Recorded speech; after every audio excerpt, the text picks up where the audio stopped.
తను విద్యా commission chairman కాకముందు ఒకలాగా మాట్లాడినరు, ఎలక్షన్ల ముందు ఒకలాగా మాట్లాడినరు. ఎలక్షన్ల ముందు ఆయన ఇక్కడ ఈ స్కూల్ ఆ ప్రాబ్లం ఉంది, ఆ స్కూల్ ఏ ప్రాబ్లం ఉంది. ఎలక్షన్ల తర్వాత చనిపోయిన అంటే కాంగ్రెస్ పార్టీ అధికారంలోకి వచ్చి 50 మంది విద్యార్థులు సరిపోతే ఒక్కరోజు కూడా ఒక్క తండ్రి దగ్గరికి, ఆ విద్యార్థి కుటుంబం దగ్గర కానీ, ఆ స్కూల్ దగ్గర కానీ పోయి మరి మురళి గారు చూడలేదు. మరి వారు విద్యా కమిషన్లో వాళ్ళు ఏం చేస్తున్నారు, వాళ్ళ ఎజెండా ఏంటి?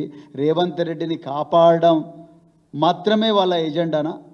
లేకపోతే ఈరోజు మతి స్థిమితం లేకుండా రేవంత్ రెడ్డి చేస్తున్న కుట్రపూరితంగా ఈ గురుకులాలను, ఈ విద్యాలయాలను శిథిలం చేస్తున్న రేవంత్ రెడ్డిని కాపాడడమే విద్యా కమిషన్ యొక్క ప్రధానమైన ఎజెండానా? ఈరోజు ఆకునూరు మురళి గారే చెప్పాలి. వారినే అడగాలి మీరు ప్రశ్న. ఎందుకు ఇన్ని రోజులు మౌనంగా ఉన్నారు? మొన్నటి వరకు ప్రశ్నించే గొంతుక అన్నారు, మరి ఈరోజు ఎక్కడ పోయింది? ఎందుకు మీ గొంతుక మూగపోయింది? ఎందుకు ఈరోజు చాలా ప్రతిభా పాఠశాలను క్లోజ్ చేస్తున్నారు? దాదాపు సబ్జెక్ట్ అసోసియేట్స్కు 6 నెలల నుంచి జీతాలు రావడం లేదు. మరి విద్యా కమిషన్ ఏం చేస్తుంది? విద్యా కమిషన్ చాలా చోట్ల 40% అడ్మిషన్లు లేవు, అంటే 40% ఖాళీగా ఉన్నాయి. ఏం చేస్తుంది విద్యా కమిషన్?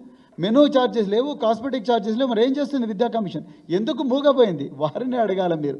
రేవంత్ రెడ్డి ప్రొటెక్షన్ ఫోర్స్గా మారినరా మరి విద్యా కమిషన్? ఎవరి కోసం ఈ విద్యా కమిషన్? విద్యాశాఖ మంత్రి, ఈ రాష్ట్రానికి విద్యాశాఖ మంత్రి లేనప్పుడు విద్యా కమిషన్ ఏం చేస్తుందండి? ఏం చేస్తాడని ఆకునూరు మురళి గారు?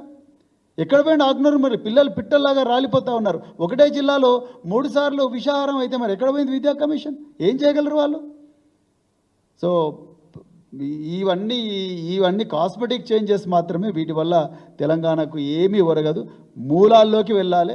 ఆ పిల్లలు నా బిడ్డలు అనుకొని మినిస్టర్లు పనిచేయాలి, అధికారులు పనిచేయాలి, ప్రిన్సిపల్లు కూడా పనిచేయాలి. అప్పుడే ఈ ప్రభుత్వ పాఠశాలలు కానీ మిగతా పాఠశాలలు కానీ బాగుపడతాయని మేము అనుకుంటున్నాం. Thank you very much.